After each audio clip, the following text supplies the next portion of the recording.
اب شیطان کو بھی پتا ہے کہ انسان عاشق کمال ہے، کیونکہ یہ چیز ہماری نیچر میں رکھی گئی ہے کہ ہم پرفیکشن کے عاشق ہیں۔ آپ کو ہر چیز پرفیکٹ ہو تو اچھی لگتی ہے، پرفیکٹ نہ ہو تو اچھی نہیں لگتی۔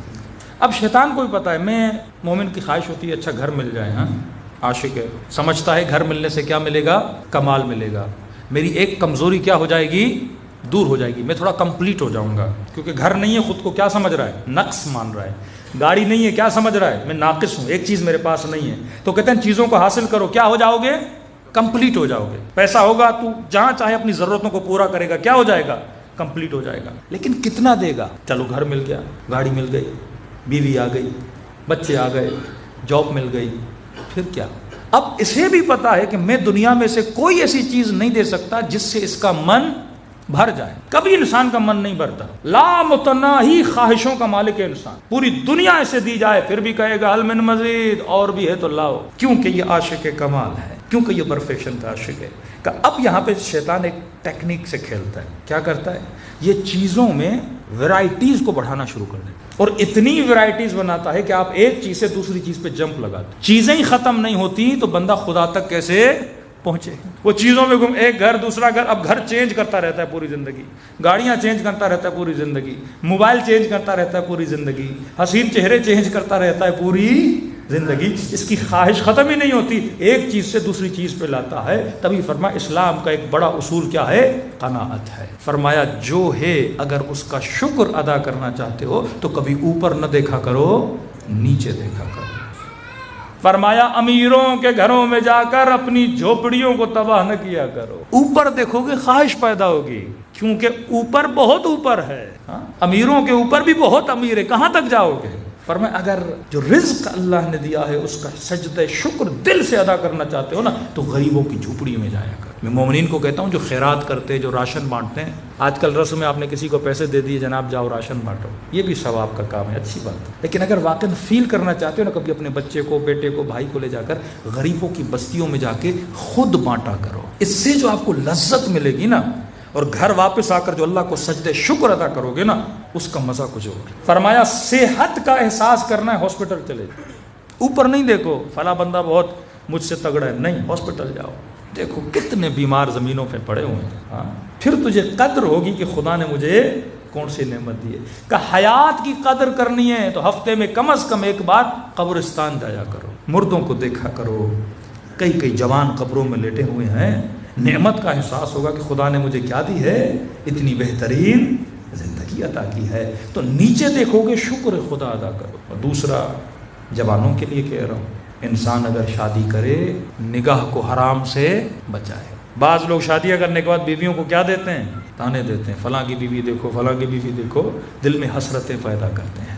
معصوم فرماتے ہیں دوسروں کے گھروں کو دیکھ کر اپنے گھر کو تباہ نہ کیا کرو، حسرت کی تو کوئی جگہ ہی نہیں ہے۔ فرمایا سہم سہام شیطان، حسرت شیطان کے تیروں میں سے ایک تیر ہے۔ اب یہاں پہ ذرا عقل کو ایکٹیو کرو، جوانوں کے لیے مخصوص یہ جملہ بول رہا ہوں۔ مثلا آپ کسی مال میں، کسی روڈ پہ، یونیورسٹی میں، کہیں بھی روڈ سے گزر رہے ہو اور آپ کو نگاہ حرام کی کیا ہے، مثلا خدا نخواستہ کسی کو عادت ہے، اب یہ چھٹے امام کی فرمان کی روشنی میں مثال دے کے سمجھا رہا ہوں، آپ کو عادت ہے گناہ کی، اب وہ کوئی خاتون ہو، وہ کسی کی بڑی گاڑی ہو، کسی کا بڑا بنگلہ ہو، کوئی بھی چیز ہو، اب آپ کا گھر چھوٹا ہے، آپ نے کوئی بہت بڑا بنگلہ دیکھا اور گاڑی روک لی کہ جناب یہ بڑا خوبصورت ہے، ذرا گاڑی تو روکو، اس کو ذرا دل بھر کے دیکھ تو لیں۔ اب دیکھتے دیکھتے کیا پیدا ہو گئی، حسرت۔ معصوم فرماتے اس سے بڑا کوئی بے وقوف نہیں ہے، اس چیز کو کیوں دیکھتے ہو جسے تو حاصل کر ہی نہیں سکتا، فائدہ ہی نہیں ہے نا اس چیز کو دیکھنے کا جسے تو حاصل ہی نہیں کر سکتا۔ فرمایا ان چیزوں کو دیکھو جسے حاصل کرنے کی تیرے اندر توانائی۔ اب میری جیب میں 1 لاکھ پڑا ہوا ہے یا مثلا 20 لاکھ ہیں، اب 20 لاکھ لے کے میں کسی ایسے شو روم پہ چڑھ جاؤں جہاں 7 کروڑ کی گاڑیاں ہیں تو دنیا کیا بولے گی، بندہ بے وقوف ہے نا۔ اب 7 کروڑ کی، 6 کروڑ کی، 4 کروڑ کی گاڑیاں دیکھ دیکھ کے اور پھر اس شو روم پہ جاؤں جہاں پہ کلٹس کھڑی ہو اور ویگنار کھڑی ہو، اچھی لگے گی؟ خریدو گے بھی نا تو برا من کر کے اور چہرہ اترا ہوا گھر آؤ گے، یہ کیسی گاڑی ہے؟ ہاں حسرت پیدا کر کے جا رہے ہو نا چیزوں کو خریدنے۔ ضرورتوں کی چادر اتنی بڑھاؤ، خواہشوں کی چادر اتنی بڑھاؤ جتنی تیری نیڈ ہے، پاؤں اتنے پھیلاؤ جتنی تیری نیڈ ہے. یہی قناعت کا فلسفہ ہے. بندے خدا فرماتے ہیں جتنا دیکھو گے دل میں حسرت پیدا ہوگی, اور حسرت پیدا ہونے کا فائدہ ہی نہیں ہے کیونکہ اس چیز کو تو پورا نہیں کر سکتا. وہ چیز دیکھ جس کو حاصل کر سکتا ہے. مثلا اب یہاں پہ معصومین نے پھر کھلا دروازہ رکھا. جوان ہے, کسی خاتون کے رشتے کے لیے جاتا ہے, پکا ارادہ ہے میں اس سے کیا کروں, شادی کروں. چیز قابل حصول بھی ہے. فرماتے یہاں شریعت اجازت دیتی ہے آپ اس کو دیکھ بھی سکتے ہو. یہاں تک معصوم نے فرمایا آپ اسے بولو بھائی تھوڑا چل کے دیکھو تاکہ دیکھوں کہیں ٹانگ وانگ میں فریکچر تو نہیں ہے. ہاں, بندہ صحیح طریقے سے چل پھر تو سکتا ہے. اس پہ معصومی نے بہت کھلی اجازت دی ہے. جہاں حصول ہے, شادی کرنا چاہتا ہے, وہاں پہ دیکھنا حرام نہیں ہے, کیونکہ نیت کیا ہے شادی کی, حاصل بھی کر سکتا ہے, اوقات بھی بندے کی ہے, تو وہاں کوئی حرج نہیں ہے. لیکن بندہ روڈ پہ گزر رہا ہے, لاکھوں عورتیں وہاں پہ گزر رہی ہیں, ہر کسی کو دیکھے آہ حسرت بھرے جا رہا ہے, یہ گھر پہنچے گا تو اس کا ستیہ ناس ہی ہو جائے گا. خسرت دنیا والآخرہ. یہ عادت بڑی بری چیز ہوتی ہے, بہت بری چیز ہوتی ہے. ایک جناب, یہ میں نے شاید کئی مجلسوں میں بتایا ہے, ایک بڈھے سے آدمی تھے, اور بڑھاپے میں پتہ نہیں کئی بیماریاں, پھر جوانی آ جاتی ہے بعض لوگوں کو. کہتے ہیں معصوم کا فرمان ہے بڑھاپے میں بندہ حریص بہت بن جاتا ہے, کنجوس بن جاتا ہے, حریص بن جاتا ہے, اپنی چیزوں کو سنبھالنے کا حرص اس میں آتا ہے. یہ بیماری بڑھاپے میں آتی ہے. اب کہتے ہیں ایک جناب بڈھے سے تھے, آگے بیٹھے تھے, ہاتھ میں تسبیح, ذکر خدا. اس دن میں نے کہا نا جہاز میں ذکر بھی کر رہا تھا, ایک شیعہ مومن کو لعنت بھی بھیج رہا تھا. ایسی تسبیحوں کا کوئی فائدہ, ذکر بھی عمل ہی ہو.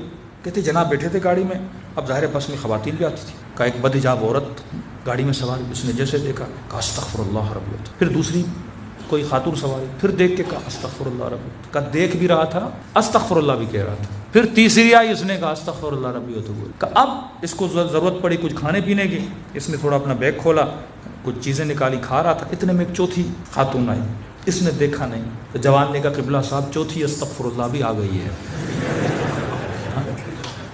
اس ذکر کا فائدہ کیا بندہ خدا, گناہ بھی کر رہا ہے اور کہہ رہا ہے استغفر اللہ ربی وتوب الیہ, روڈ پہ دیکھ بھی رہا ہے اور کہہ رہا ہے استغفر اللہ ربی وتوب الیہ.